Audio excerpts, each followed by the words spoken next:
I'm going to join my round with a slip stitch in the first single crochet. And again, I'm just going to double check that when I pull my elastic out, I have enough stitches to go all the way around, and I do. Now I'm going to chain 4. 1, 2, 3, 4. Double crochet in the next single crochet.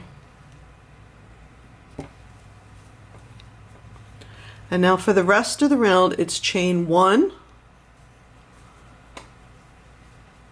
double crochet in the next single crochet, and you're going to do that all the way around. Chain 1, double crochet in the next single crochet. All the way around to the end of the round. And this is another reason why the stitch count doesn't really matter, because you're doing the same thing in every stitch.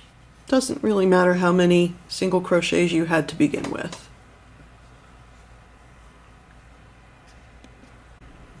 When I come to the end of the round, there was my last single. I have my double crochet, chain 1.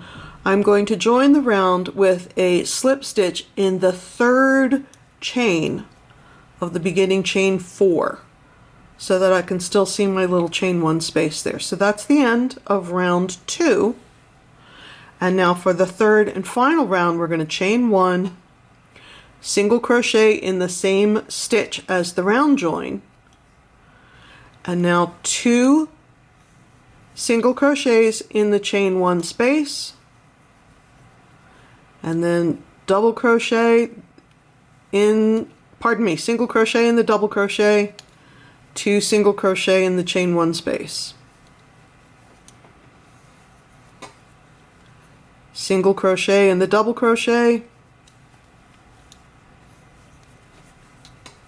2 single crochets in the chain 1 space, and you're going to do that all the way around.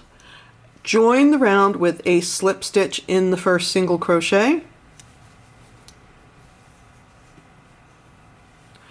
and then weave in that end, and you're all set.